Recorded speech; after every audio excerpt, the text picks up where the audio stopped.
Mira and HarlequinAudio present A Dish Best Served Hot by Natalie Caña, performed by Valentina Ortiz.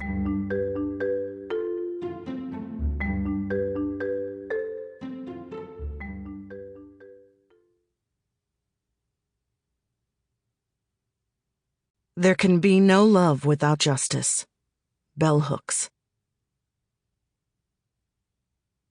This book is for those who fight to add both justice and love to our world. Prologue.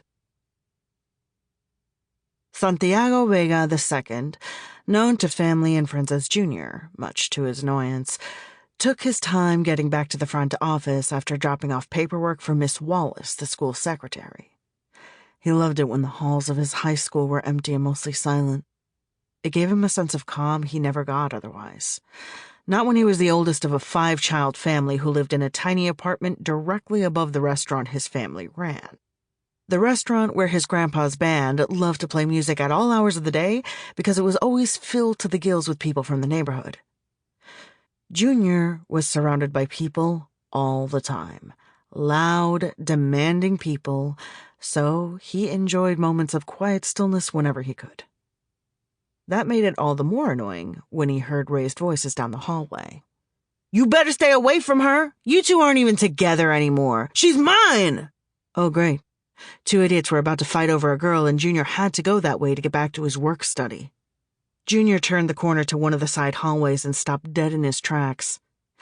It was worse than 2 idiot guys.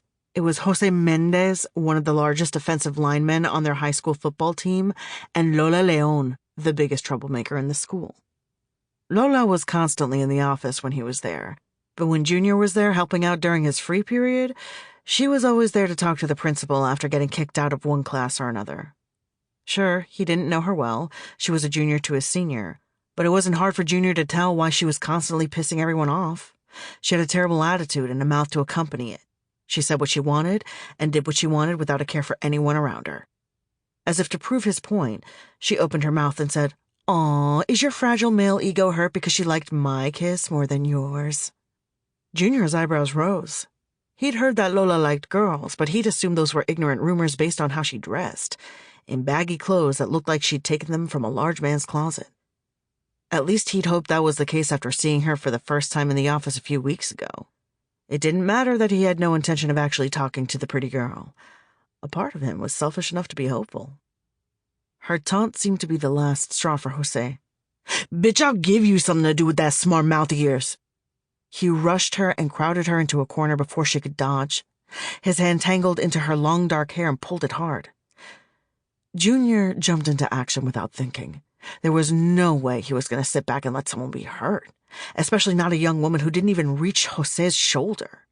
He charged forward, trying to remember everything his abuelo had taught him about taking down someone bigger than you. He wrapped his forearm around Jose's neck and locked it into place with the crook of his other arm. He moved his head to one side just in case Jose decided to try to headbutt him. He looked down at Lola, whose head was pulled back, exposing her neck and a pair of wide brown eyes.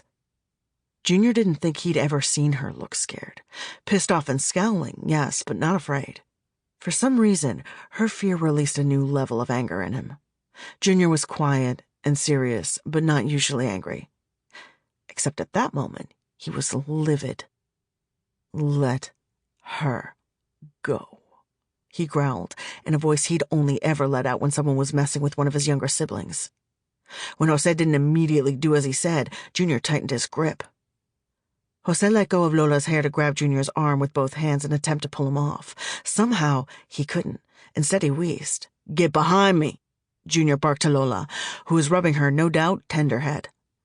It took her a second, but eventually she did. As soon as she was behind him, Junior started to loosen his grip around Jose's neck. However, he knew the impulsive hothead would do something in retaliation, so at the same time he released his neck, he kicked Jose in the back of the knee. He jumped out of the way as Jose went down coughing and rubbing his throat. Then he spun on his heel, grabbed Lola's hand, and began running in the opposite direction. He wanted to put as much distance as possible between them and Jose. His head swiveled back and forth, trying to find a place for them to lie low, before he... Sample complete. Ready to continue?